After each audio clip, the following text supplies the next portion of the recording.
Right, grab that, and I have to remember how to do cold opens to my own show.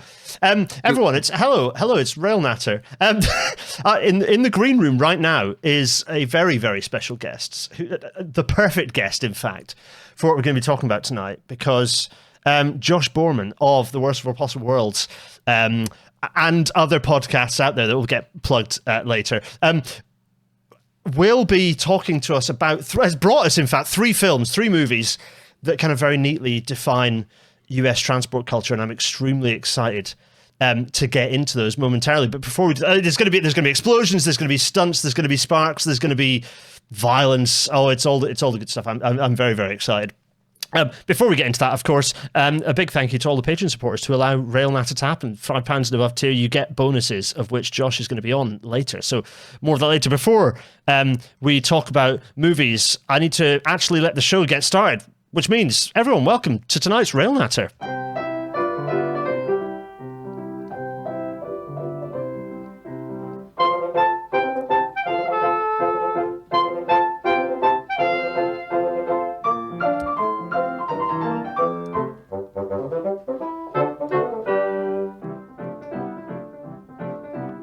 And as the InCity 225 fades away, yeah, Josh, this is a transport podcast. I have to remind myself this. Oh, wait a minute. There we go. Right now. So there is both of us working the technology marvelously. Yeah, Josh, hello. Welcome to Railnatter. An absolute delight to have you. Hey, thank you for having me, Gareth. No, this is delicious. We've been talking about this for way too long. I'm completely useless at organizing myself, but we have finally managed to, through sheer brute force, mostly your brute force, we have found ourselves here. And look, the US has all manner of cultural touch points, lots of them dating from before Europeans ran over there. But its current kind of, some of the big defining features of US culture, right, we would say might be things like, I don't know, the movies, for example, making movies, right? Absolutely. That if you're going to say, oh, the US, Hollywood, that's got to be one of the major, I don't know, if not the major cultural export from the US, right? Movie magic, baby. Tinsel and Hollywood glamour and glitter and things of that nature, for sure. This is it. And combined with that is another thing, which I think is a very strongly USian sort of cultural export, is, and intertwined with Hollywood, is the car, is the motor car, is the automobile, is car culture. Josh, do you recognize this vehicle, by the way? That looks like a car to me. It is, yes, that's right. This is actually, I couldn't resist Easter egging this. This is the car from Joule. What car is? I'm not sure what kind of car it's that like, is. Oh God, don't make me know this, because I wrote this down with the intention of knowing that you would ask me this and immediately have forgotten it. So, car from Joule. There we go. I should recognize it. I feel bad that I can't place it right away. You have to understand, I also grew up in Michigan, and so understanding automobiles is something that was always required of me in some way, shape, or form.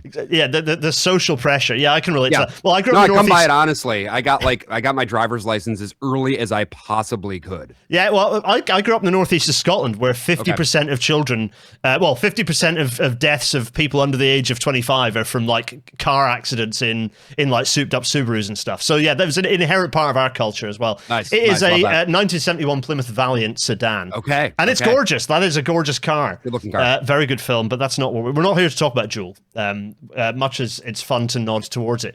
No, and it's not always been the case, right, Josh, that the car has been the dominant part of humans moving around culture, right? You suggested three movies that would help us explore that culture a little bit, which, I'm not going to tell anyone what they are yet. One of the things that the US had is it also had, and indeed still has, public transit, right? You know, buses, trams, trains. They don't all have to be orange. You brought not double decker either for the most part. I don't really think we ever had. No, that's true. You don't and didn't actually. That's a very good point. Yeah, that's because I've picked 3 decidedly orange for suspect sectarian reasons. Because that's a Glaswegian orange bus. They don't make them orange anymore for various sectarian reasons. Likewise, that also makes sense. Orange. Yes. Yeah. Orange means I've always forget that orange means Protestant. Yeah. So actually, we're a vigorously boo to the orange situation here. Anyway, right. So. But you have brought 3 films, 3 movies, which kind of in a way have as their kind of one of their main characters, or certainly a totemic feature of the movie, kind of each of these, bus, streetcar, and kind of train, suburban train. And I'm extremely excited to get into it, really. So we're going to start. We're just going to get straight into it. In fact, you know what? No, we're not, because before we do that, I want to do this. Josh is very zoomed in. Josh. Yes, very zoomed in, Josh. So everyone watching this, I've made an assumption that everyone watching this knows exactly who you are. But actually, maybe they don't. So it's perhaps a chance for you to sort of quickly introduce who you are, and because there might be some niche railway nerds here, or perhaps executive members of the railway industry. Hello to those of you watching this who have no idea who you are, and fool them. But Josh, it's your chance to introduce who you are before we absolutely. Well, first of all, thank you so much for having me on. This is something, like you said, that is long gestating, and I can tell already that we're going to have a great time today. My name's Josh. I co-host a couple podcasts, actually. One of them is about pop culture and media, which I think connects very strongly with what we're talking about today. The other one is about natalism, which is the ideology that sees declining birth rates as the biggest problem facing us right now. On both of those shows, we sort of take a critical look and we try to figure out what's going on with those narratives, and we have some fun along the way. It's extremely good. Like both, I mean, The Worst of All Possible Worlds, well established, really good. Your other project is fairly new, and it's really good. I've been picking up the odd episode, and it's just like, yeah. I mean, it's like a bit haunting and a little bit like, oh crikey. Also, it does turn you into your more recent episodes have started getting more like the chalkboard with the red string on it is starting to get a bit like, oh, okay, so that's those guys. Yep. So yeah, if you want to drive yourself absolutely nuts, then go check that out. So we must jump back to 1994. So 1994. What was going on in 1994? Well, in 1994, I was 3. So and you know what? The movie industry had discovered a few things. But most of all, it discovered a sense of humor, which was look, Speed. We're talking about Speed. This is the first of the movies is Speed, right? It's Speed. Yes. What a movie. So I watched all 3 of these movies very recently because I needed to. Were you watching all of them for the first time? So I was watching them kind of like, you know what, might as well have been, because I've seen bits of Speed, but definitely never watched it from start to finish. And there are large sections I don't remember this, but I guess, they're on a bus. So yeah. And also like that first 20, 25 minutes, you never remember that. Exactly. I was like, what's going on here? What's this about? I mean, I had so much fun watching it. Do you know what? You're kind of seeing it and you're like, the music's kind of ham and the opening credits. I mean, I've got some notes. Like the first thing I wrote, my first notes were, holy hell, the titles. Yes. God, yes. We've just forgotten how to do title sequences like yes. That. It's extraordinary. It is, right. So let's put look, it's about a bus, right, everyone? Yeah. There is a bus. Yeah. This is a bus involved movie. And here is one of the more iconic scenes of the bus doing a jump over a gap in a freeway being built. It is so I was watching it and I was like, is this ham? Is this really cheesy? Has Josh sent me a duffer so we can laugh at it? And then with it, I think probably by about 45 minutes in, I was all in. I was like, do you know what? No, this is uncritically brilliant. This is just so good. It's a movie that knows exactly what it wants to be at every step of the way. So I know the second movie better only because I'm a stunts and effects nerd, and I know that they did one of the most expensive stunts ever with a cruise ship. Right. And associate that, I know that film is not good. This film, people love it. It's great. It's just really just solidly good. When I was watching it, and like very quickly, you have this extremely long establishing shot of this model they set up for this lift shaft, which is, I'm immediately going, right, how do they do this? Is this wipes, but they go in and respray the floor number for every single wipe? But no, they've built the full thing. So that's epic.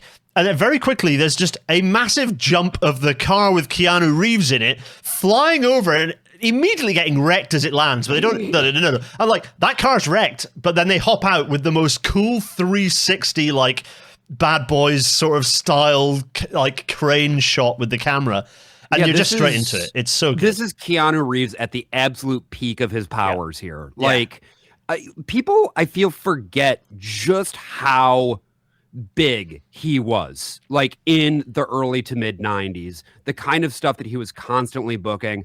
I think nowadays people think about him mostly for, Bill and Ted, and then sort of the career renaissance he's been enjoying more recently. But he was a bankable star.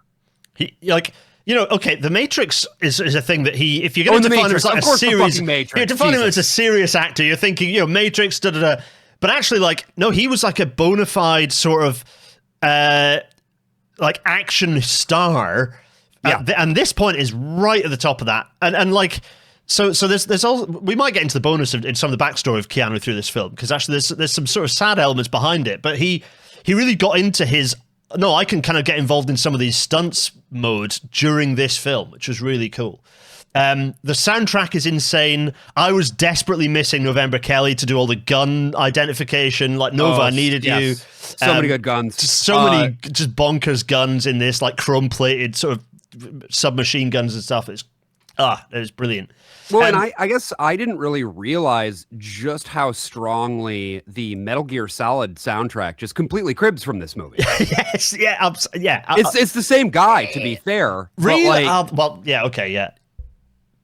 It's so much. It's just so, it's every bit of this is just a good, solid, fun bit of movie making. It's also what's quite interesting, and this kind of ties us back to the kind of the reason why you brought these movies along, Josh, is like this movie sits at what feels throughout the film, and particularly towards the final action sequences. Actually, it feels like we're seeing LA kind of at a tipping point into the modern city as it is now. Like, there's a real feeling of like, this bus is a 1950s design of bus, right? I think the actual bus is a 66 GM New Look, but it's a 50s design of bus.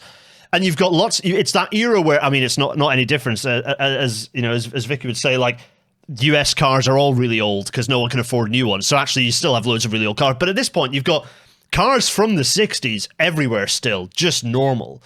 Like, I think Keanu Reeves is driving like a 1970 Bronco in this, like Ford Bronco in this. So there's just a lot of very iconic kind of bits of industrial design. Well, and to extend the transformation thing, it's that, you've got all of these cars, right? The entire thing is taking place on the freeway. Yes. Pretty much, except for the few times that they go off onto city streets. Yeah. It's always very funny. It's like, that bus is not moving at 50 miles an hour. I don't, no, come on. That's just not how physics works.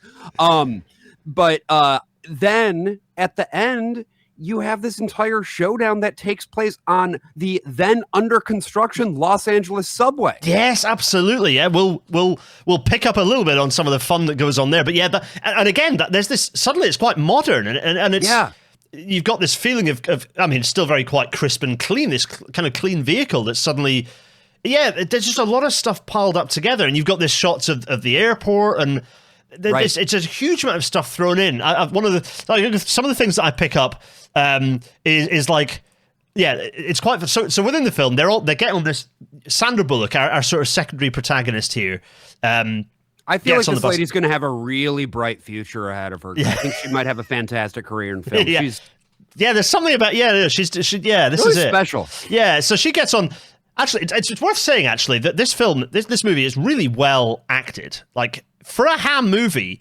Yes. The chemistry between the characters, we'll get into it a little bit more, but the chemistry between the characters is really good. And we'll pick up on that. But like, so they're on the bus, and the bus kind of has a bomb on it, and it's going to explode if it goes below 50. But as soon as it goes over 50, the bomb's activated. If it goes under 50, bomb go boom. That'll be bad. Keanu tries his best to get them to get the bus driver to not go above 50. Sadly, that connection does not happen. As a result of that misconnection, the bus is now traveling above 50. It cannot go below that exactly. And why? Because, man. Because why not? Exactly. It's fine. Exactly. And you know what? As a conceit, if you explained it to someone who kind of hasn't seen the movie, you're kind of like, well, that sounds dumb. By the time that conceit is laid out for you as a viewer to this movie, you are quids in. You're like, absolutely those are the rules of the game, and I am here. Right, And show me what happens. Should note, a big piece of what makes it work is Dennis Hopper's performance as the primary villain, where he is presented as having some screws loose. And so only a guy like that would come up with a plan like this. You know what I mean? It's really well delivered. It's funny. They're on the bus. Actually, I've got three notes here, which is fun.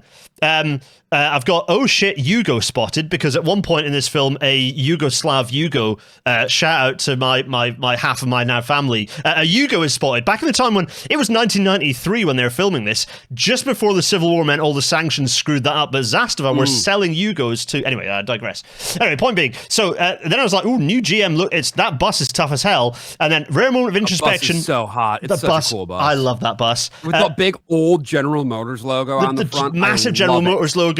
Those eyes, the like light clusters that are off, like it's the same clusters they use on cars. So it's got on their like GM cars of that era, like the 60s ones that were boggle-eyed. Oh, it's just delicious. The whole thing is, I mean, this thing is built like a brick shithouse. It's quite something. It's funny, you talk about the villain. There's a moment where Sandra Bullock goes, oh, what do we do? Bomb the guy's country or something? Referring to the like, and it's like, and it's, you know what? A little moment like that is what let me glimpse that this movie's not quite as dumb as it's letting on. No. There are brief moments of like real like insight in a way that you would not get from a B movie like this today. You just would not get that level of, you know, certainly any post 9/11 movie, frankly, you're just not going to get that level of like introspection. It's it's a throwaway comment, but that nothing is in movies that isn't supposed to be in movies, right? Exactly. This is not a piece of trenchant political analysis, obviously, but this is something that I think about a lot with like stuff that is around this period is the United States having a sense of what is about to come for it, I think. And of course, all of this ends up manifesting in 9/11. But like, there's this sense of, we sure are putting a lot of violence out into the world, And that violence manifests domestically sometimes in the form of weird terrorist guys. And notably, Dennis Hopper is not anything other than a crank, right? Yeah, he's like, a crank who wants his money, right? Right. But yeah, no, you're exactly right that it speaks to something bigger that was very much on the American conscience at the time. And this is it. The thing that's interesting in movies is not necessarily they're primarily, here's our political message, because good grief, this film doesn't really have those. In kind of in a good way that films, again, more recently think they don't have a message, but do have a horrible message. You know, listen to Kill James Bond to hear all about those. But it's the throwaway comments that are quite nice. The fact that was a throwaway comment. You just never have a throwaway comment like that in a movie. It would be a very dramatic moment if a line like that was used in a movie nowadays. So it's just like really nice. It's really nice. So let's talk about one of the other main characters. We're going to talk about the actual humans momentarily, but one of the main characters is absolutely the freeways in Los Angeles, right? And which like, one is that right there on the slide? That is, well, I can tell you that this is the Harry Pragerson interchange that was under construction at the time, because this is where the jump happens, right? Oh, okay. And it's like okay, get me LA up, right? Noah is shouting at me right now. Angeles. Sorry, I just don't know. I wish I knew. Okay, so I think that's the 710 where it hits the 5. I think you're right. Yes, so it is between it's the 105 and the 110 actually. It's the 105 and the 1. So it's the Glenn M. Anderson Freeway meeting the Harbor Freeway. It's over there. Okay, yes, this is right by the convention center. Okay, yes. Very good. So that's what. So there we go. So that's where this at the time actually had not been finished for ages, and the film kind of spurred it on to getting finished. But yeah, this is where they jumped the bus for one moment. Yeah, which in and of itself is a fun sequence. We're not going to talk loads and loads about that like the fun sequences, but there are. It's really, as an action film goes, it is like good action beat after good action beat after good action beat. You know, any good action sequence is about beat denial. It's like, okay, here's your challenge. Okay, we've overcome it. Here's another challenge. Okay, and it just delivers it cleanly, neatly, and really entertainingly. It's really enjoyable. But the freeways here, there is a lot to be said for it. So everyone who's got on the bus, there are some people who are nice and happy that they've done so. Sandra Bullock's character is really pissed off that she's on the bus, and she makes that quite clear. There's another lady who says, "Oh, I just prefer the bus. It's calmer," and and then the movie sort of somewhat flips on its head. It's just a little bit. It's not super calm on that. No, it does somewhat undermines the idea of the calm journey. So this through the whole film, you're experiencing various bits of road and the idea that the highway is quite a violent space, actually. Yeah. It cuts through it fascinatingly. So I think one of the scenes that really jumps to me one of the things that jumps to me is traffic. Is that they hit traffic a couple of times, but the roads are still pretty clear at this point, right? Right. Clearer than they would be in real life, for sure, right? Because this is like I don't. It's the same thing on like 24, right? Half of the TV show 24, which I just went on a different podcast to talk about. Go listen to Bloodwork if you want to hear me talk about 24. Yes, listen to Bloodwork. Yeah. There are all of these sequences of Jack Bauer driving around LA on the freeways. It's like he would simply not be moving at 4 p.m. No, like that car's not going anywhere. And the Bloodwork. Listen to Bloodwork is my angle to get onto Blood. This isn't going to be the podcast naming podcast. Everyone, I promise. It's okay when I come on a show. That tends to happen because I try to go on every show. That's why you very aptly refer to me as a podcast hunter. That's what my vocation is. Exactly. Well, it's a vocation. It's a calling. So my excuse to get on Bloodwork is going to be talking about the violence of transport systems on communities, and one of the probably like A-tier examples is the violence done by freeways on invariably black communities or non-white communities, let's say, in those major cities. We know how this shit works. Yeah. So like this image is just such a vivid example of that in action. And in a way that it's like interesting the extent to which the film sort of pushes that to one side, like, oh, traffic, no, obviously they can't have it traffic the whole time because the movie wouldn't work. But it's really interesting. We talk about political choices that are made either throwaway or subconsciously, and that decision to be like showing the bus moving, for goodness sake, is quite an interesting one. So the next thing I want to talk about that makes this movie great. Okay, firstly, you refer to this sequence. Let's just enjoy. It's not just about the bus here. This stuff is so good. It's so good. The moment I saw that thing with like it's been however many days since. You're like, I see what they're setting up here. Yeah. This is. There's our protagonist rolling around. But wait for the fun little bit here. Watch where the sparks are coming from when there's the close-up shot of the corner. Are the sparks coming off the road, or are they coming from a sparkler that's inside the vehicle? Anyway, let's not worry about that. And there we go. So at this point in the movie, of course, Keanu Reeves and Sandra Bullock have successfully managed to defeat Dennis Hopper aboard the under construction LA subway. And once that car comes to a complete stop, they can finally make out. And it's such a great little moment, too, because they've got such good chemistry. And you've been wanting them to make out the entire time. So there's a couple of things I wanted to talk about. We'll get the chemistry. We're going to get into that momentarily. One of the things that's really vivid in this film, there's the fact that it is what it tells us about. We'll get into the kind of the overall thesis of what it tells us about the attitudes of the US to the way they move around. But one of the things that's quite vivid in this film is it's the mid-90s. CGI exists. It absolutely does exist. And there are a few shots where it's used here.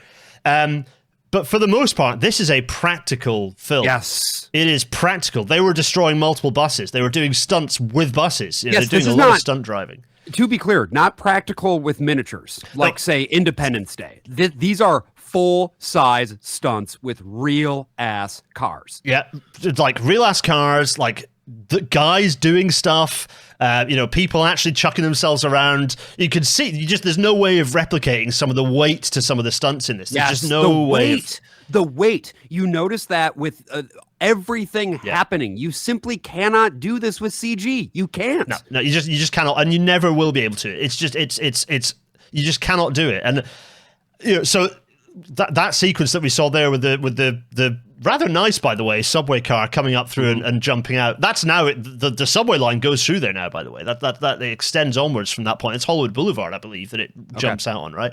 Anyway, point being, there's one that uses a sequence up to that point. So that what we showed there was full size. Before that, there's a sequence of miniatures that are used with some comping of kind of full size and it's a very nicely done sequence. But you can still part of the problem with doing so much full size practical work is that it's still some fantastic model work. But you can still actually see, you can still pick out some. In fact, when I was talking about movies earlier, there's a picture of them next to the miniatures that I showed on screen a minute ago, of viewers. You can go back and listen to it. Some fantastic miniature work, but it you can see the weight of the full size practical work just kind of undermines that a little bit because the bus work is so good. The stunts and a lot of stunt work around the bus as well. This bus is not, it's very much a character. They're opening internal panels. Keanu's hanging underneath it. It's just, they're jumping on and off it. You really get attached to this thing. There's something about the way that it is being degraded over time. Like you said, that there are pieces of it that need to be sacrificed for the good of the overall mission, you know? You come to thank it in the same way that you would thank any craft that you are aboard, right? That's exactly it. And it ties me to that feeling of like, here is our vessel, here is our craft that you get is part of Star Trek, which is why we are all so attached to the Enterprise or the hero ship in Star Trek, and why we always wince when it gets badly blown up or they ditch the when the Enterprise D gets destroyed in Generate. I just remember going, no, okay.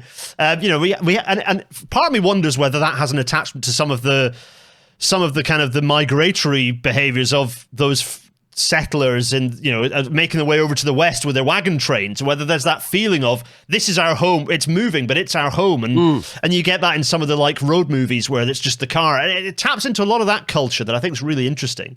But yeah, you get attached to this bus right up until the point where it blows itself up against a 707 in what is one of the best movie explosions on camera. Unbelievable. It's so good. My god. Just the sheer, again, like, just with any sort of big practical effect like that, I'm just imagining what it would be like to be on set for that, right? Yeah. Because the amount of heat that you would get off of that fireball, and also just being the crew, right? And it's like, we get one shot. Yeah, you're not blowing up two full 707 4-engine freighter jets. That's one hit wonder, and that's it.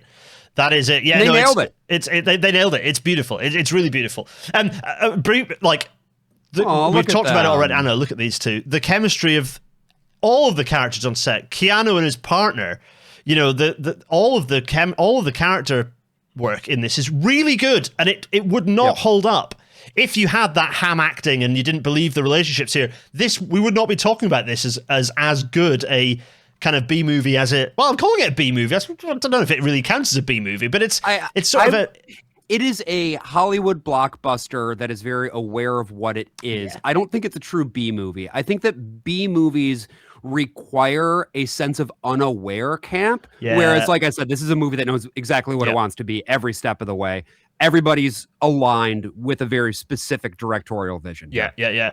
But it doesn't manage to be too smarmy with it as well. It's not. It's quite earnest in places. Like their last line is kind of cute. It's not particular. Like it could be massive. Their lines in a subway car that's just smashed through onto a road, and actually their line is like it's almost like slightly it's like a naff, but in a kind of a cute way. That's kind of like the character work is really good in it. Yeah, the way they end it is like they say, I think it's Keanu who says relationships that are based on extremely intense experiences tend to not last. And Sandra Bullock's like, well, I guess we'll just have to base it on sex then. That's a great line. That's kind of the line of the movie. It's kind of that's it, isn't it? That's like the last line of the film, basically. And credits roll and away you go. That's also so fucking real. Like I love that. It's great. No, so it's really good. So Speed, right? So okay, as a movie, I loved it. It was great fun. Really, really enjoyable piece. What does it, so in the round, what is it saying as a single film? What is it? One of the interesting contrasts, actually, that I'll say before, Josh, I kind of go to you and then we jump to our next film, is one of the things that really stood out to me in this one, not necessarily a conscious choice. The highways, they talk about stress, it's busy, it's the violence of the bus sequence. the station they go into, the subway station, is immaculate and spectacular. It's a really nice subway station. And to the point of train. The train is mint. It's fresh off the line. Yeah, exactly. And our third movie, it was quite a kind of, I mean, I watched these in quick succession, so it's quite the like shocked compared to I'd actually ended up watching our third movie first as the first movie I watched. And it was kind of like, ooh, oh yeah, public transit can look like this. Like, having been on the DC Metro fairly recently, like, this shit can look good, and indeed it really does in this movie. And again, like, it's an interesting choice to show. I mean, admittedly they blow it all up and smash it up later, as you saw it earlier. But like, it's a really interesting contrast to what you see in the Freeway. Josh, so what are your thoughts when you step back and think, what does it represent about your US kind of movement culture, car culture, or transport culture? What are the things that jump out to you for this one? Well, I think that the choice to make the bus the thing going really fast is a work of deliberate irony. Yeah. I think that when Americans think about the bus, it is always positioned as the worst thing you could ever possibly be on. I think that's also why you get the line about like, oh, I find it very relaxing. It's why Sandra Bullock is so upset to have to be on the bus. The idea there is that it is always the suboptimal means of transportation, right? If you can take a private car, that's always going to be better. If you're going to be on the bus, you're going to be surrounded by humanity. A lot of that humanity, and this is a class coding thing, is not the people you're going to want to be around. And as such, it ought to be avoided wherever possible. And the movie makes the choice to portray the people aboard the bus as sort of being, I think, a broader cross-section than would maybe be the case in real life in Los Angeles at the time, just because of, again, what the nature of class in the United States is. We didn't talk about Alan Ruck's character at all, the tourist. I find him very interesting in terms of what he represents, that he's this very clearly like bourgeois tourist who's in from out of town, clearly much wealthier than everybody else aboard the bus. And he's presented as a real fucking mark for having taken the bus rather than driving around, because obviously he would have the means to do so. So you have sort of the collective, you have everybody, you have this broad cross-section of humanity, and they are all basically, I mean, they're in a hostage situation, right? But I think that this movie, in a way, thinks of the bus as being a hostage situation where everybody does have to subvert their own individual liberties to the collective in a way that the United States is not comfortable with doing.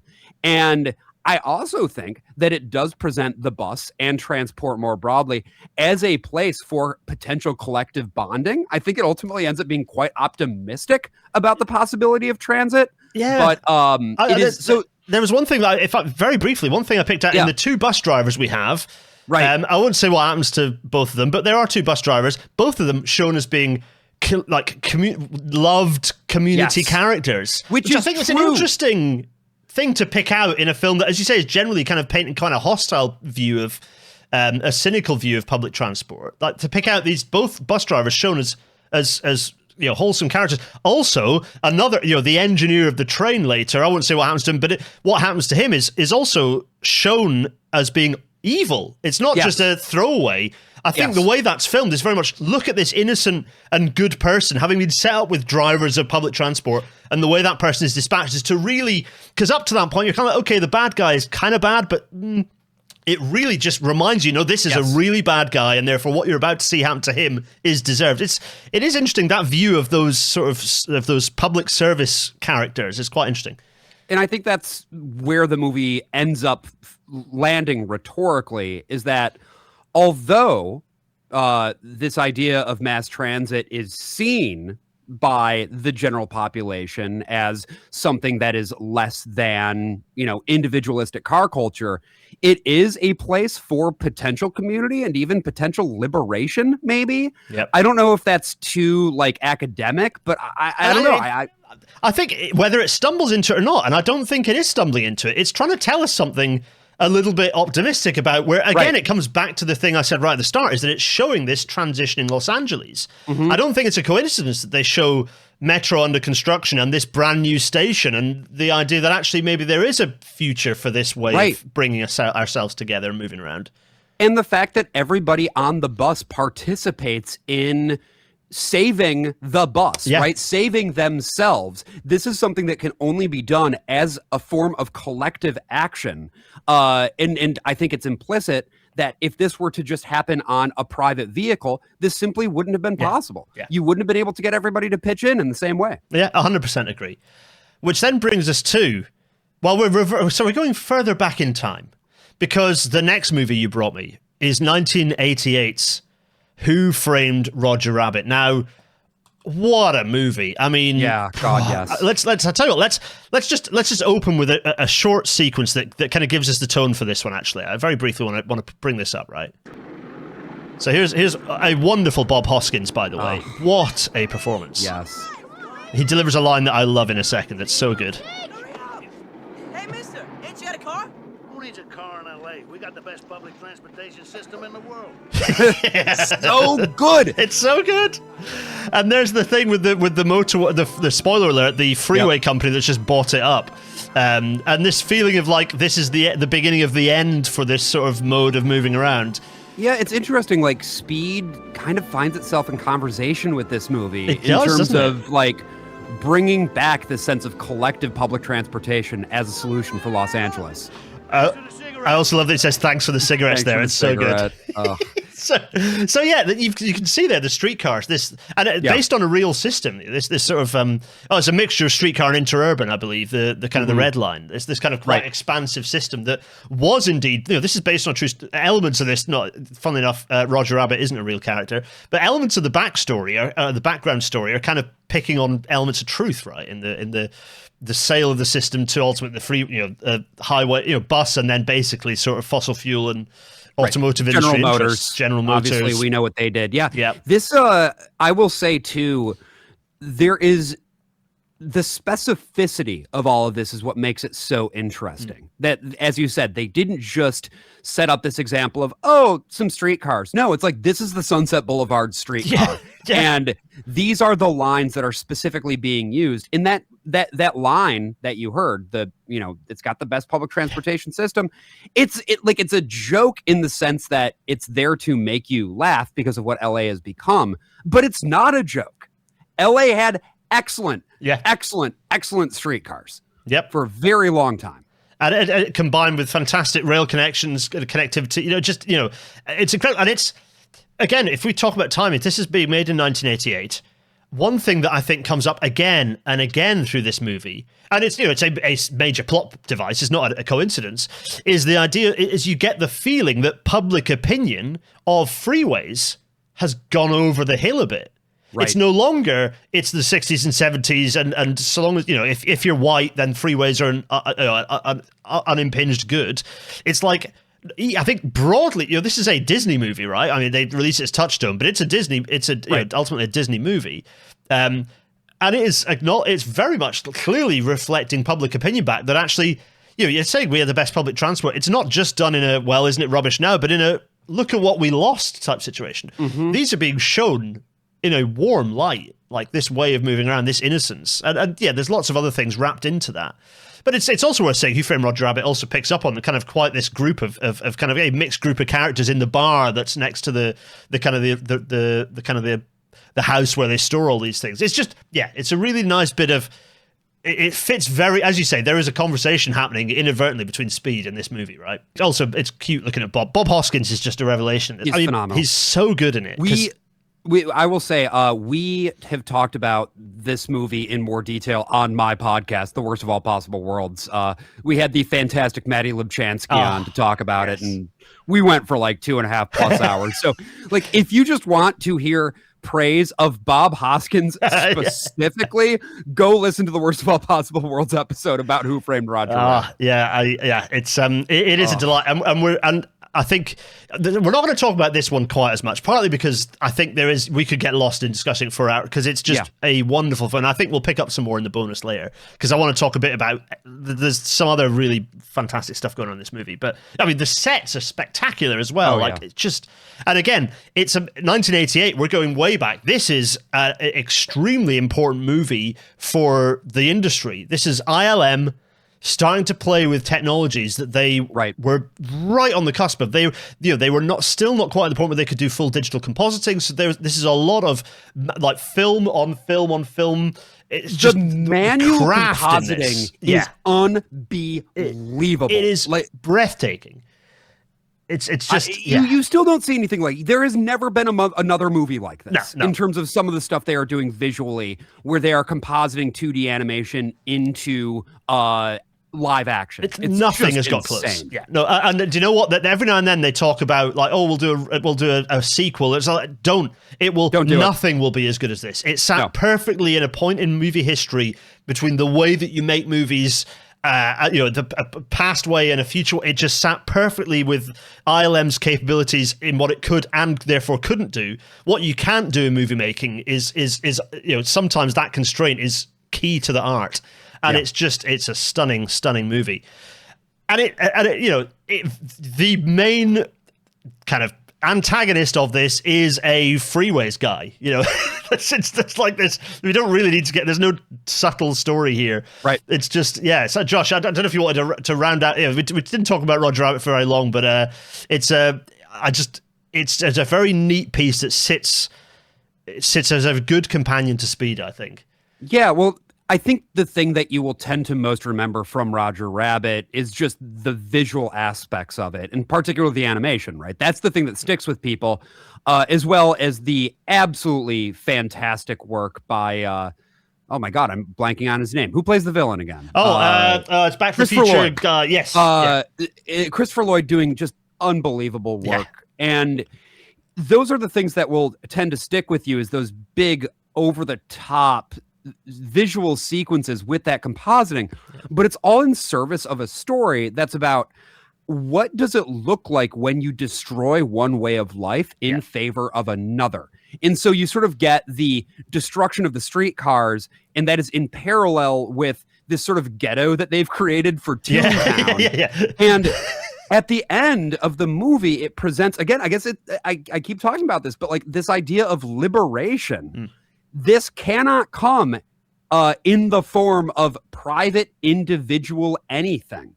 Whether you're talking about private transportation in an individual vehicle or a sort of privatized society in which it's every man for himself, the only way forward is through collective liberation. And I think that it's very deliberate in its positioning of transit alongside the struggle of the tunes more broadly. Yeah, and it's just done marvelously, and it sits in a really important moment in history. We talked about the movie industry history, but also in terms of that history of transportation within the US. Right, we were the last of the major interstate investment was happening. There's unfortunately a big Obama era surge again, but in the through to 1992 really was kind of the end of the interstate era in terms of the massive expansions of those roads going through, and so quite clearly public opinion had turned. This movie you get those echoes of it constantly throughout. It's really only a tune could come up with this, is I think the Bob Hoskins line about the idea of a freeway. Right, it's just really, really, just a really nice, neat bit of filmmaking. So, there's still also the bar. We have to very briefly say, if that bar could exist, I mean, I've got the York Station tap, which is pretty good. Josh, at some point, I'm going to get you up here. You're going to have beer in that bar. That sounds great. I've never been to York. I'd love to go. It's going to happen. But this By the way, to anybody who is listening to this, who is a UK transit enthusiast, rail enthusiast, which is, I guess, all of you probably. Most, yep. I think, Gareth, I told you about my bona fides, which is that I have had to get waylaid trying to make a connection at cruise stations. Yes, like, exactly. I'm a and that real legitimizes you. Exactly. As soon as you've done that, as soon as you've wandered around crew going, why, you are that's the initiation. It was a strike replacement bus service. Like that's yeah. Oh boy. Yeah, good grief. So we've talked about cars, we've talked about buses, we've talked about streetcars and trams. We haven't talked about trains. And you know what? We're not going to talk about these. I mean, this is a gorgeous photo that I couldn't help putting in of like what trains look like in the 60s into the 70s. So many of them looked like this, i.e. utter chaos. We're not going to be talking about these, though, because actually at this time there were, or a little bit later, we're going to jump back to 1979, because there were trains being used for serious mass transit. And actually, I'm going to play, so it's a little quiet so we can talk over it, but I am going to play the start of this movie exactly as it plays out when you watch it for the first time. So I'm just going to let it run because it is stunning. All right, here we go. Oh, I know that eerie. The music is. Now, just Gareth, have you ever been to New York? And I've been to New York, but only very, very briefly. I was in Manhattan for the WTYP live show. I arrived into New York. I enjoyed it, but I left very rapidly. That's right. We didn't get a chance to connect while you were in town. We'll have to remedy that. But this is Dino's Wonder Wheel, which is the big Ferris wheel in Coney Island, Brooklyn. Yeah. The thing about the Wonder Wheel that's cool is that the cars of the Ferris wheel actually slide around on the wheel. Yeah, they don't just stay fixed. There's a separate track, and they slide sort of up and down as the wheel spins around. Oh wow, okay. Yeah. So this is the start, and immediately we have that wonderful graffiti splash of The Warriors, because this is 1979's The Warriors, and we have a train arriving. Now, my New York, my NYC knowledge is pretty much all from GTA 4, right? Like that's my geography. And what I found, that's Liberty City. That's a different city entirely. Well, of course. What I found was the extent to which that knowledge of the HD, GTA universe's Liberty City was extremely helpful for me understanding because I have to say, this film, the protagonists of this film, or the hero group, the gang, are based out of where you start in GTA 4, down in, so it's that, anyway, so this movie starts, it's 1979, it's The Warriors, and what a movie. Yeah, these cars, by the way, I believe that is an R21. Yes, so there's a lot of anachronistic, not necessarily the actual cars that would be doing the routes in question, right? Which will make sense when all of you watch the movie, which you all should, by the way. But yeah, some of certainly these there cars are that they're R21s using in here. Would have already been retired at the time, I think, or would have been on their way out of service. But it's also, to the point of anachronism, if you don't know New York City, it is genuinely, the whole thing pretty much is shot in the city. Yeah. So it has the feeling of verisimilitude. I will say, for me, where they actually are is not where they say they are, both in terms of on the subway itself and just the locations around town. And I found that unbelievably distracting. As soon as it's a city, I was going to say, as soon as it's a city that right? And I dare say, right, so there's a few, this movie in and of itself is, I just want to, have you guys done this on The Worst Possible Worlds? We haven't done The Warriors. I would love to just be on it for this, because there's so many things, I have no reason to be on it, on that, but it's just such a thrilling film in terms of everything it says.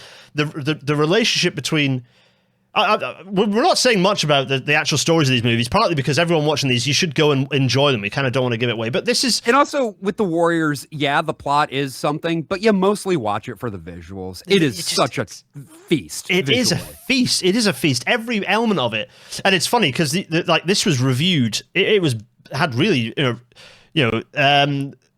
Roger Ebert did not like this movie. A load of others did not like this movie. And then they all started reevaluating later, and you realize, they didn't like it for racism reasons. That's right. And it's not even necessarily, because actually, arguably, this film casts more white characters, from pressure from the studio, casts more white characters than it might have otherwise.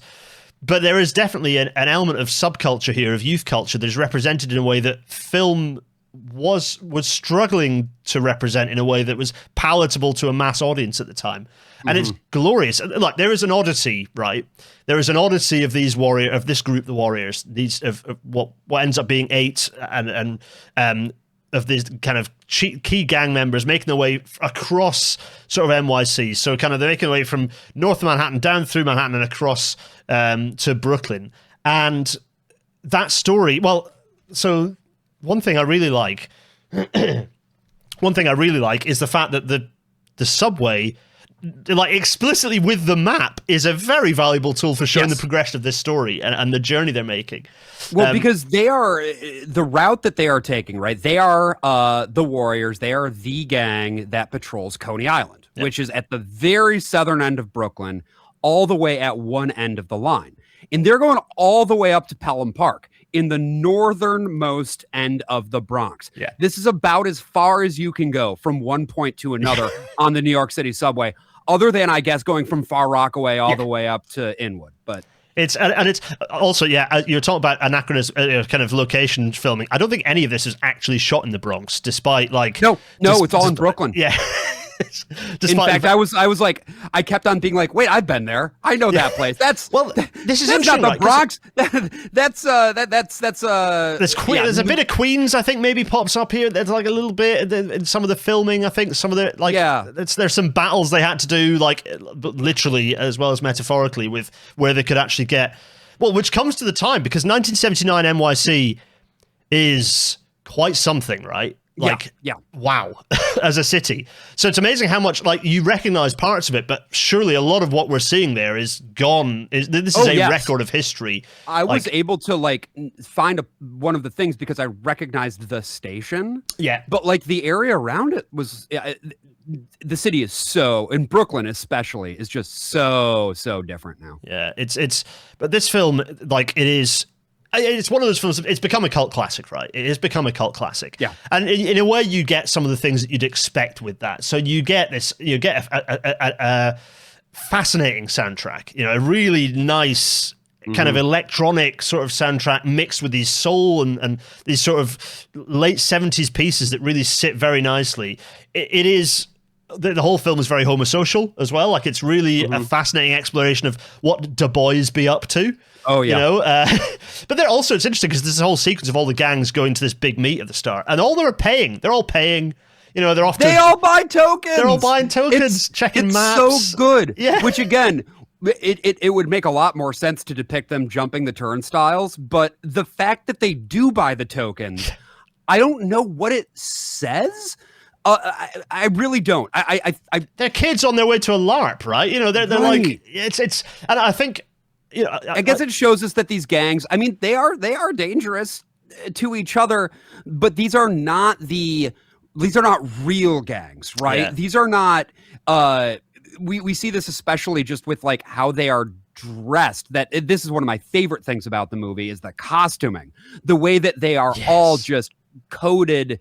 Like the gang that they all are dressed up in baseball pinstripes and have the like Harlequin. It's so good. And that's a good point. This film is high fantasy at the same time. Yes, it is a fantasy movie set in the grungiest, most hyper real environment that you can imagine, and it's a really fascinating. It gives kind of. One of the things I found watching this is that this movie, whether inadvertently or otherwise, is a influencer of so many movies since. The opening sequence where there's one of the reasons probably why the movie was hated, there's a single main character, this hero character, Cyrus, who gives this fantastic speech, who is just Morpheus. Like, even to the way that he is, it's Morpheus delivering the rousing speech in Zion. I can see that. It's like something really. I would be extreme, and there are other things that nod to the Matrix. I would be extremely surprised if the Wachowskis didn't have this. They've never explicitly mentioned it as an influence, but I'd be very surprised if this wasn't a film that they were absolutely aware of, and it didn't, jump to them. The different groups of people hearing the story from this character with an open shirt. This sort of the way he even intonates is similar to how Lawrence Fishburne intonates. It's an incredible coincidence, if not, but it's just really fantastic. One of the things that's quite interesting, there's not really any racism in Gangland, plenty of homophobia, admittedly, but it's quite an interest. Again, it's this fantasy world, this fantasy story set in a real environment. That's a good point. These are not ethnic gangs. No. There are some gangs that do tend toward one ethnicity. Yeah, the Riffs, for example, it's pretty they're mostly black, but it's not the ethnicity that bonds them. It's the turf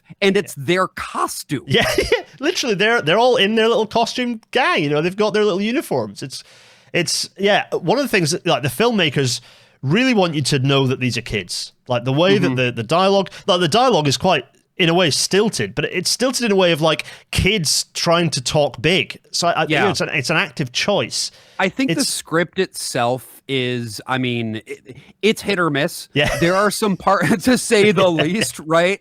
There's some very necessary connective tissue that's just completely missing. There are various moments that don't land. There's a couple moments that are actively very uncomfortable and work in tension with the idea of making this gang sympathetic in any way, shape, or form. Yeah. But I don't know, man. There's just something about this movie. There's a sequence later on, and this comes to what we'll talk about momentarily. There's a sequence after the fight with the Dungaree dudes where there's 4 like middle class folk get on the train, and they kind of look down at the warriors, and it kind of feels like a moment, if by accident or otherwise, it kind of feels like a kind of a really key moment for the underlying thesis of the film, like 2 cities overlaid on top of each other, and those the kind of. Also, their ruffled shirts of the men there are spectacular. But it feels like we are not given to feel favorably to those better off people. Oh, no. It's very much a fuck the yuppies type situation. And it's not like they do anything particularly unpleasant other than looking snooty. But it's just like, look at what they've got and what is being denied to everyone else. And it feels quite like on the nose. That particular moment is one of the few moments in the movie where it's just given the space to breathe. This is a 90-minute movie that moves. But there's just a handful of moments and it's when they're on the subway. Yes. It's because this is the thing too, to the point of, I guess, what the transit represents in the movie. The subway in The Warriors is a place of safety. Once you are on the train itself, you have shelter from the outside world. Yeah, and I want to pick up on that because the trains are themselves characters, and we can absolutely talk through that. Now, this is one of the sequence. Again, you talk about moments where it's allowed to breathe. Yep. Look at these cars. This is an R30, by the way. I'm not sure. This is delicious. How long we gotta wait? We might be here forever. I'm sick of waiting for trains. I love that line. I'm sick of waiting for trains with just this like gentle moment where they're just kind of waiting for the other part of the gang to kind of join them. Yeah, all the subway cars, they kind of have this rough feel because they're all heavily graffitied and kind of some of them, as you say, some of those are very old cars that are quite close, in some cases get soon for retirement. But yet they are sanctuaries. They're places of safety. They're places the warriors feel completely comfortable in those spaces in a way I think the actors reflect quite nicely. There's a lot being said here about public transit as an inherent part of the city, as a part of the city that is not hostile, that is an enabler of people living, going on their LARP, And which is so interesting too, considering what the public perception of the subway was at the time, right? That the subways were this horrible, scary, lawless place which from my understanding doesn't really reflect reality in the same way that now I think there's a lot of similar rhetoric about the subway, which it's not that there aren't bad things that happen on the subway. Obviously there are, but it's not this uniquely lawless place. And because the Warriors, the gang specifically, the movie so frequently finds them on the run from, in some cases, the cops, in some cases, other gangs. The moment that the doors shut on that subway, they're fine. It's like getting back to a save point. That's exactly what I was thinking of. It's like, that's the same. Like, I'm safe. I'm in the line. I'm safe. I'm within the circle. You can't touch me. Yeah, it's and it comes back to that fantasy element a little bit because that's not the case. The cops would just phone ahead. They'd stop the car. No, it's not the car. Yeah. But like again, it as you say, this movie is janky. It is not without its problems. Like, as you say, like we're supposed to kind of be completely on side with the Warriors, and they give us several moments where to be fair, the guy who there's some comeuppances are dished out. We've got one guy in the gang who's just the beloved rapist, which is the beloved rapist. That which is sort of like, there's a lot of that in movies of this era, where it's like, well, there are lots of women being menaced. Yes. Like that's a consistent theme throughout this, in varying levels of to. And those guys are never portrayed as being like good. They're certainly always going to get their comeuppance, but you're sort of expected along the way to be like, oh, that guy, in a way that just doesn't make sense. No, exactly. And it sits. I sat for a little while wondering if the film would have worked had they pulled back on some of that stuff. But I think it partly sits. I never like saying, well, it's of its era, but it partly sits with the. it sits in it's a capturing a kind of a shrink wrapping of that moment and the decisions that were made in that moment from a filmmaking perspective, also from a characterization perspective. Yeah, well, it's interesting too because right now Lin-Manuel Miranda is working on a stage musical adaptation of The Warriors. Is he actually doing that? I read that and I was like, I hope that's not actually happening anymore. He's doing it, is he? Okay. Well, he and Issa Davis, who is the co-author, they did a concept album for it like a year and a half ago. I want to say it was released. I haven't listened to it. I will say The Warriors is a piece of media that makes a lot of sense for a musical adaptation. Yeah, it exists in an elevated it's very world. West Side Story. It's got lots of that feeling to it, right? It's a lot of that, yeah. I haven't listened to the album, so I don't know like how it sounds. Visually, I'm sure the show will be very, very good. I'll be curious to hear how they handle that piece of it because it's one of those things where you need to preserve, I think, for this gang, the sense that they're not like, yes, they are kids, but they're also kids who what they do and the sort of space that they occupy does grant some of them liberty to do some really bad things. Yeah, exactly. And I think you do need that edge. The question is how you do it in a way that is palatable to 2026 sensibilities, you know? Yeah, exactly. Well, I'll be interested to see how that ends up unfolding. I think, stepping back and trying to kind of wrap into this, and we'll come to wrap up all of what we think about all the films momentarily, but for The Warrior specifically, the overriding feeling, the overriding sense I was given was that in 1979, the subway, scrappy as it might well have been, right, was absolutely the beating circulatory system of the city. Like it absolutely... it always has been. Yeah, always it absolutely has been. Was. You don't get New York City without the subway. And it's so interesting that, and we'll talk about the big picture, but it's just interesting to see that set into some of those others, compare with LA, which has very much relinquished its public transport. It has a public transport system. It's thinking a little bit more optimistically about it again now, but in baby steps. Whereas, as you said in the past, it had a world leading public transport system and let go of it, got rid of it. It's an interesting contrast, and we'll kind of maybe pick that up momentarily. Right, so Josh is going to stick with me for a little bit because we're going to record some extra little bonus chat where we kind of get into some of this stuff and have a nice loose chat to kind of round up some of this stuff and generally have a yak about all things trains and public transport. And that'll be coming up. Thank you for putting up this picture of me, by the way. This is one of my favorite pictures that has been taken of me. This is me during tech rehearsal for a play that I was directing, and I think at this point I was seeing an element of the set that I did not care for. Yeah, this photograph is either look pensive, be staged, or worry about rigging as part of a bit of theatre stage design. I'm pretty sure it was the latter. Yeah. yeah, it's very good. Anyway, everyone, you can come and join Josh and I for some additional chat in the bonus episode that'll be coming up at 9:30 tonight. So enjoy that. Before we do any more of that, we have to, before we round off the episode, we've seen these three movies. Josh, you suggested these three movies to me. Three films that I really enjoyed, so thank you so much for that. Everyone should go and watch these movies. They're great. But what do they say if we tie them together? We stitch these, intertwine them, overlay them, rotoscope elements of them into each other. What are they telling us about the US view of public transportation specifically? I chose this picture because I just couldn't avoid, returning to Roger Rabbit. Who Framed Roger Rabbit? Is this General Motors destroying the streetcars here? Yes, it is. Yeah, big time. So, yeah. I would argue that what all of these movies have in common is that they do treat mass transit as the commons, right? It is the place where humanity is able to intersect, obviously to get from place to place, but also to simply exist in a way that allows for people to live, right? That you can live in a way that is full, that allows for your full self-actualization, and is ultimately lower pressure than public transportation or than private transportation. Obviously, that's very ironic in the case of speed because then it becomes the highest pressure situation you could possibly fucking imagine.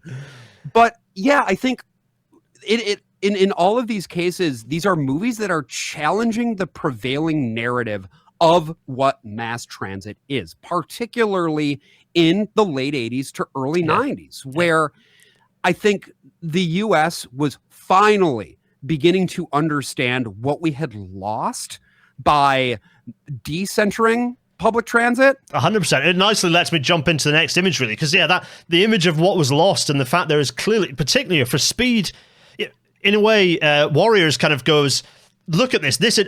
You're right. Public transport enables life. That's just the beautiful way to kind of capture this. The Warriors shows us that really viscerally.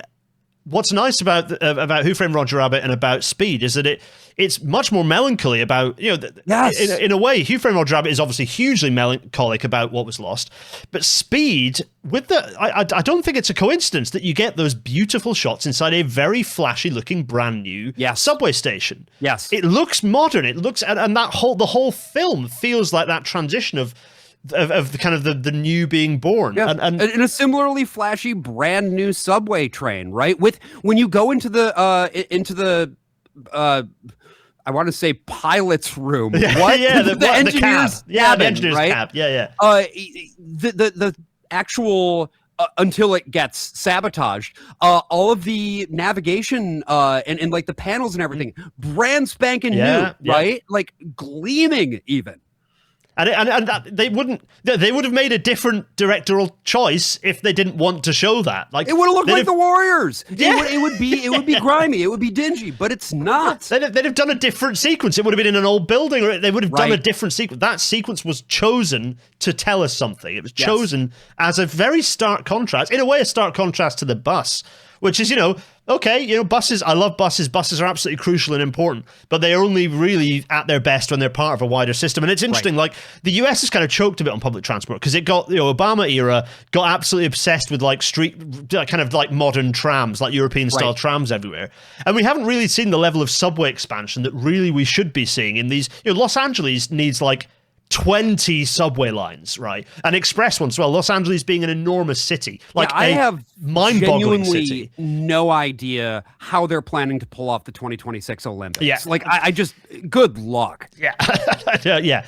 Like the Olympics in the modern world only works when you have mass transit. You cannot do it with private vehicle. It's just impossible. So yeah, it's going to be fascinating to see how that works. But yeah, I think that little Speed is the most recent of the films we watched, gives us that glimpse of like, by showing us that subway station, a little glimpse of what could be, which I thought is interesting for a film about blowing up a bus. Right? It's a really interesting kind of way to look on and think about it. Hey, look, right, we must say, look, Josh, thank you so much for bringing these two movies for me to watch and for everyone to watch. It's just been an absolute delight. I want to say, of the things that people should go and look at, check out The Worst of All Possible Worlds and Ill Conceived. Both brilliant. Look, The Worst of All Possible Worlds has such a huge back catalogue. It will be impossible for you to not find 10 episodes that you're instantly like, ooh. So just go back and scroll back and you'll find loads. That's what I always recommend. Or you can just start with our episode about Who Framed Roger Rabbit. Do that, exactly. And also be tortured like me into...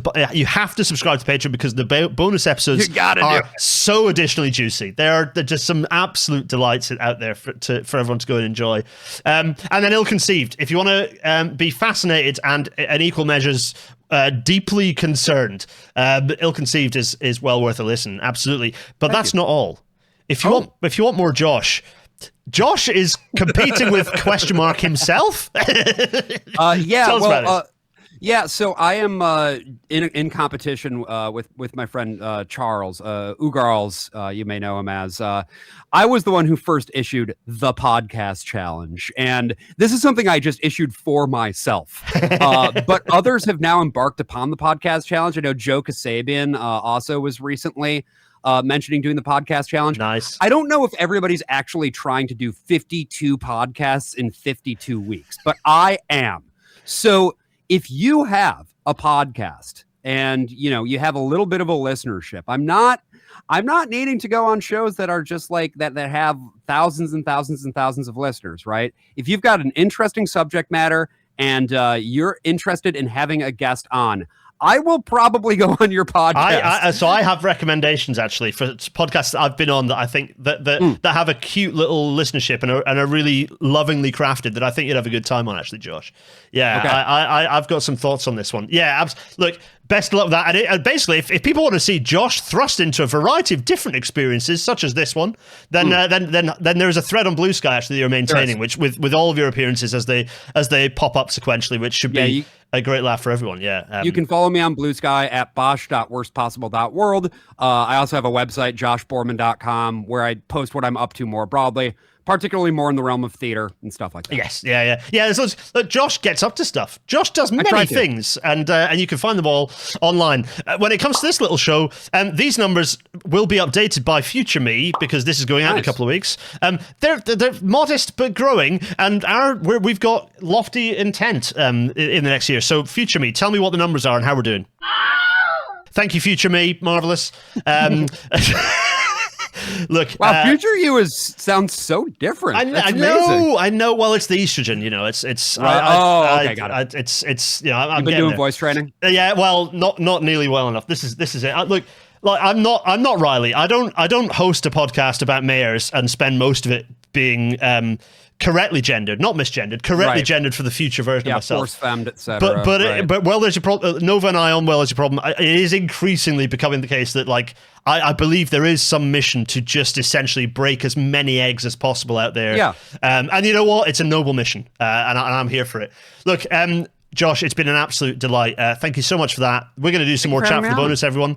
And it only remains for me to vigorously wave to everyone as we say, cheerio, everyone. Cheerio, cheerio. Cheerio.